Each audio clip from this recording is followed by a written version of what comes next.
오늘 읽으실 말씀은 시편 42편 1절에서 11절까지 말씀입니다. 시편 42편 1절에서 11절까지 말씀입니다.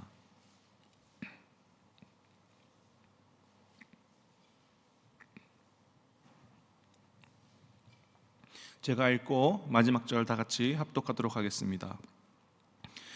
하나님이여, 사슴이 시냇물을 찾기에 갈급함같이 내 영혼이 주를 찾기에 갈급하나이다. 내 영혼이 하나님 곧 살아계시는 하나님을 갈망하나니 내가 어느 때에 나아가서 하나님의 얼굴을 배울까? 사람들이 종일 내게 하는 말이 내 하나님이 어디 있느뇨 하오니 내 눈물이 주야로 내 음식이 되었도다. 내가 전에 성의를 지키는 무리와 동행하여 기쁨과 감사의 소리를 내며 그들을 하나님의 집으로 인도하였더니 이제 이 일을 기억하고 내 마음이 상하는도다. 내 영혼아, 내가 어찌하여 낙심하며 어찌하여 내 속에서 불안해하는가? 너는 하나님께 소망을 두라. 그가 나타나 도우심으로 말미암아 내가 여전히 찬송하리로다. 내 하나님이여, 내 영혼이 내 속에서 낙심이 되므로 내가 요단 땅과 헤르몬과 미살산에서 주를 기억하나이다. 주의 폭포 소리에 깊은 바다가 서로 부르며 주의 모든 파도와 물결이 나를 휩쓸었나이다. 낮에는 여호와께서 그의 인자하심을 베푸시고 밤에는 그의 찬송이 내게 있어 생명의 하나님께 기도하리로다.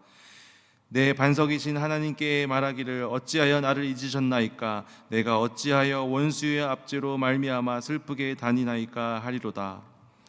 내 뼈를 찌르는 칼같이 내 대적이 나를 비방하여 늘 내게 말하기를 내 하나님이 어디 있느냐 하도다. 마지막 절 다 같이 읽겠습니다. 내 영혼아, 내가 어찌하여 낙심하며 어찌하여 내 속에서 불안해하는가? 너는 하나님께 소망을 두라. 나는 그가 나타나 도우심으로 말미암아 내 하나님을 여전히 찬송하리로다. 아멘. 오늘부터 시편을 나누게 됩니다. 시편은 모두 150편, 그리고 총 5권으로 나눠져 있습니다. 오늘 우리가 읽은 본문 42편부터 72편까지가 제2권의 내용이라고 할 수 있습니다. 제2권, 두 번째 권의 주제는 하나님의 구원의 역사. 전지전능하신 하나님, 나를 이끌어내시는 하나님, 이 내용이 이 2권의 주제입니다. 그래서 제2권의 첫 번째 시편인 시편 오늘 본문 42편을 한번 보겠습니다. 오늘 본문, 그 본문 내용의 그 전에 표제어를 보면 이렇게 기록되어져 있습니다. 고라 자손의 미스갈, 인도자를 따라 부르는 노래. 그래서 이 시편은 고라의 자손이 기록한 이 시편이라는 것을 알 수 있습니다. 이 시편 42편의 그 전에 그 1권에서는 거의 치의 많은 부분이 다윗의 시였습니다. 그리고 다윗의 시가 아닌 것은 누가 기록한지 모르는 시였습니다. 그런데 오늘 시편 42편의 표제어를 보면 오늘 본문은 바로 고라 자손의 저작자로 밝히고 있습니다. 이스라엘 출애굽 당시 이스라엘 백성이 출애굽을 해서 이 광야에 나오던 때에 한 족속, 이 레위 지파의 우두머리 중에 한 명이 바로 이 고라였습니다. 근데 불행히도 이 민수기 16장을 보면 이 고라는 당을 만들어서 또 모세와 아론 그리고 하나님의 대적하는 모습을 볼 수 있습니다. 하나님께서 그런 고라 자손을 기뻐하실 리가 없으며 그런 이유로 땅이 갈라져서 그들이 모두 죽는 재앙을 맞이하게 됩니다. 그러나 모든 고라 자손이 죽임을 당한 것이 아니며 살아남은 소수의 이 고라 자손이 일평생 반역의 무리라고 하는 이 낙인이 찍힌 채 또 이스라엘 역사 속에서 슬픈 이 가족사를 계속해서 이어와야 했습니다. 그러다가 이들에게 그들의 불명예와 그들의 과거, 슬픈 과거를 씻어버릴 수 있는 좋은 기회가 찾아왔는데 바로 다윗 왕 때였습니다.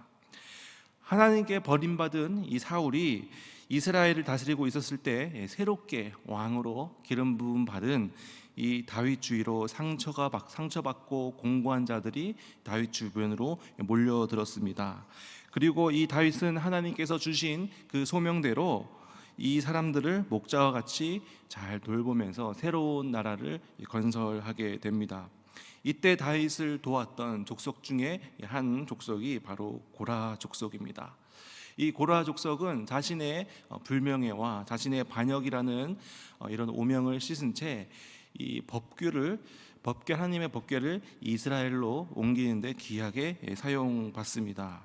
그리고 다시금 하나님의 성소에서 수정을 들고 이 예배를 또 섬기는 헌신하는 특별한 사람으로 다시 고라 족속들은 세워지게 되었습니다.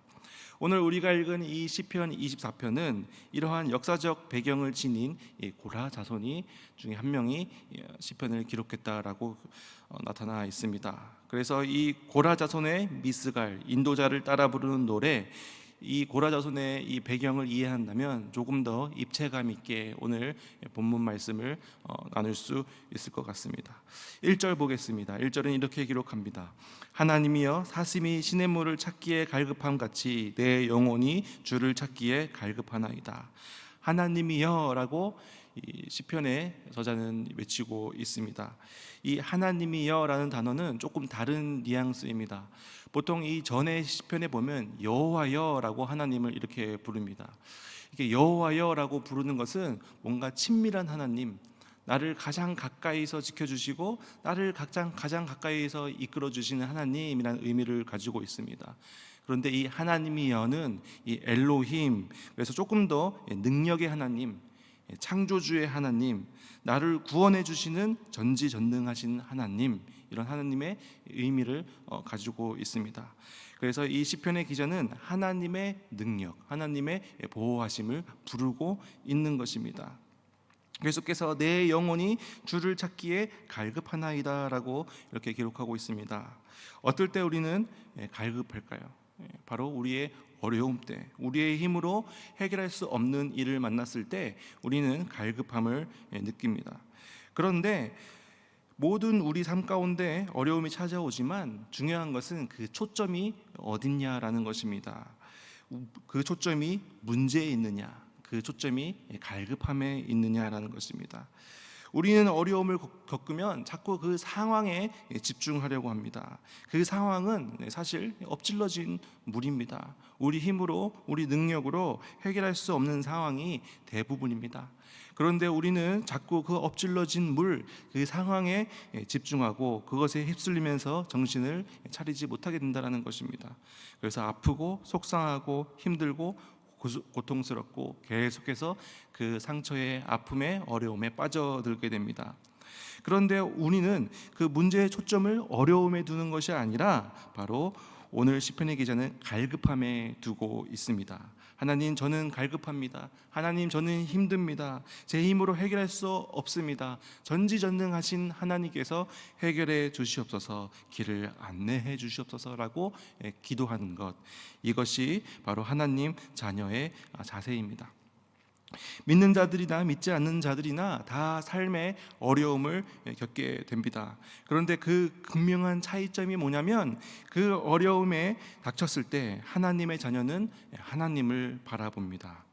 하지만 하나님을 믿지 않는 자들은 자신의 문제에 집중하고 자신이 해결하기 위해서 자신의 힘, 자신의 능력, 자신을 바라본다라는 것입니다. 방금 읽은 오늘 본문 1절을 보면 사슴이 시냇물을 찾기에 갈급함같이라고 이렇게 비유해서 기록해 놓고 있습니다. 사슴은 영양류를 말하는데 열이 굉장히 많은 동물이라고 합니다. 그래서 이 열이 많기 때문에 금방 물을 마시지 못하면 갈급함을 느끼고 내내 이 물을 찾아 헤매는 존재가 동물이 바로 이 사슴이라는 것입니다. 그런데 자신의 갈급함을 채워줄 그 시냇가에 가서 물을 마셔야 하는데 그곳에는 맹수가 득실거리죠. 그래서 하루 종일 그 시냇가를 서성거리면서 헤매고 다니는 그 사슴의 모습, 그 사슴의 모습에 자신을 비유해서 표현한 것입니다. 내 영혼이 주를 찾기에 갈급함 하나이다. 사슴은 물을 마시지 않으면 죽습니다. 그렇다면 우리는 어떻습니까? 내 영혼은 어떻습니까? 나는 하나님 도움 없이 내 힘으로 살 수 있습니다라고 말한다면 그 사람은 하나님의 자녀가 아닌 것이겠죠. 자기가 왕이 돼서 자기 뜻대로 살아가는 존재인 것입니다. 그러나 우리는 어떠한 존재입니까? 하나님의 도우심 없이는 우리는 살아갈 수 없는 존재라는 것입니다. 이러한 신앙 고백이 우리 가운데 있어야 할 것입니다. 내가 만나는 문제 가운데, 내가 만나는 현실 가운데 과연 하나님을 향한 갈급함이 있는가 한번 돌아보는 하루가 되었으면 좋겠습니다. 하나님이 내 편이 되시고 하나님께서 내 삶을 인도해 주시고 하나님이 나를 인정하시고 하나님이 나를 품어주시는 것, 이것을 우리가 얼마나 갈급함을 가지고 하나님을 바라보고 있는가, 얼마나 우리가 하나님을 찾고 있는 것인가. 하나님으로 말미암아 채워지는 그 빈자리, 그 다가오시는 그 하나님의 임재를 우리가 온 마음으로 받아들이고 있는가. 우리는 문제에 집중하지만 오늘 시편의 기자는 그 문제가 아니라 바로 갈급함, 하나님을 찾는 것에 집중하라고 말하고 있습니다. 계속해서 시편 기자는 고백합니다. 2절입니다. 내 영혼이 하나님 곧 살아계신 하나님을 갈망하나니 내가 어느 때에 나아가서 하나님의 얼굴을 배울까. 내 영혼이 하나님 곧 살아계신 하나님을 갈망한다라고 고백하고 있습니다. 이 고라 자손은 반역의 자손, 그리고 배반했던 자손이라는 낙인과 하나님을 배반한 자라는 그 시선, 그리고 그 동족의 따돌림 가운데서도 하나님은 분명 살아계신 분이심이라는 것을 고백하고 인정하고 있습니다. 그리고 하나님의 때를 신뢰하며 그것을 기다리는 태도를 보여주고 있습니다. 이것이 바로 고라 자손이 다시 설 수 있었던 이유였습니다. 시편의 기자는 하나님에 대한 확신이 있었습니다. 내 현실은 불투명하고 내 현실은 흔들리고 내 현실은 어렵지만 하지만 하나님께서는 살아계신 분이시다. 하나님께서 하나님의 때에 나를 보호해 주시고 다시 세워 주실 것이라는 그러한 확신이 이 고라 자손에게 있었다라는 것입니다. 하나님을 확신한다는 것은 단순히 우리의 입술의 고백으로만 막연히 떠오르는 것으로 확신하는 것이 아닙니다.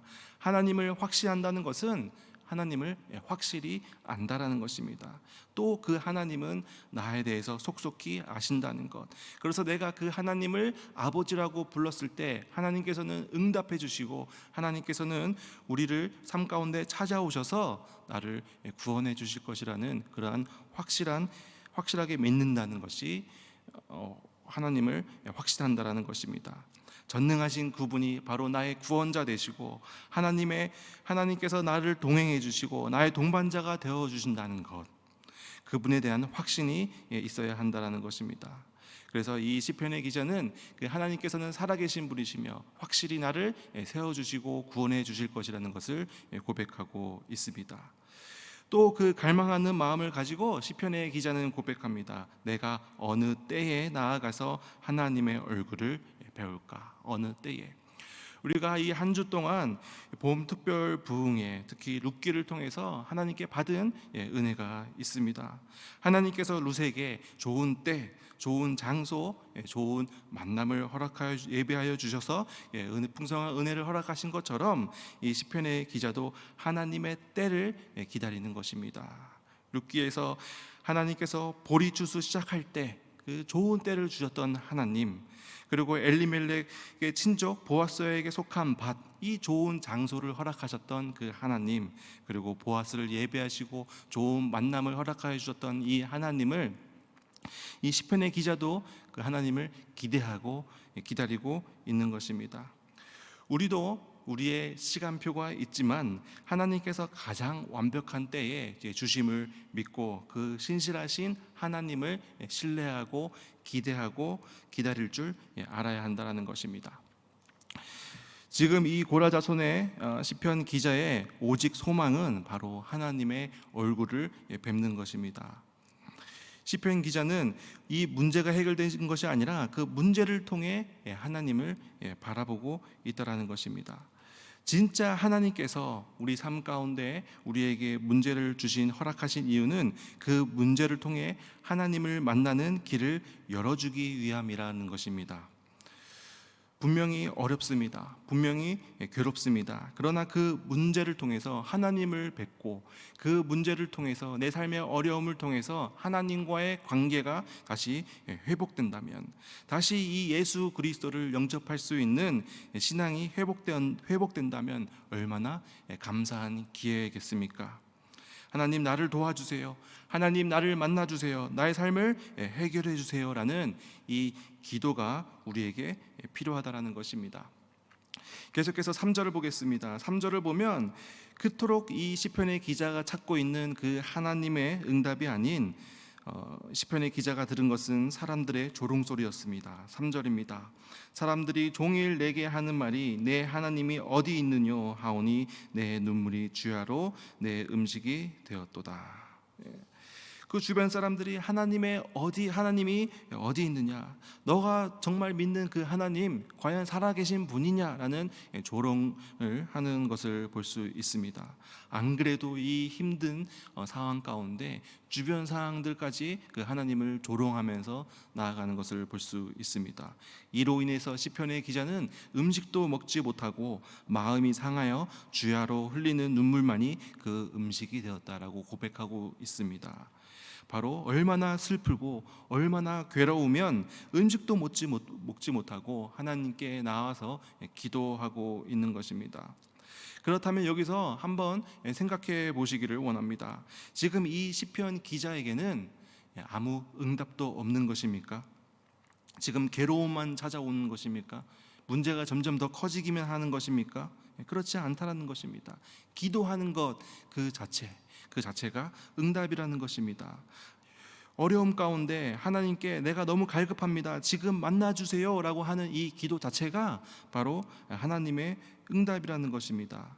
이렇게 어려움 가운데 하나님 전에 나올 수 있는 그 용기, 그리고 이 어려움 가운데 예배 자리에 나와서 하나님은 만날 수 있는 그 마음, 이 자체가 응답이라는 것입니다. 하나님께서 불러주시고 하나님께서 이끌어주시고 하나님께서 함께 해주셔야 하나님께 나아갈 수 있는 것입니다. 내 힘과 내 의지로 하나님께 나오는 것이 아니라는 것입니다.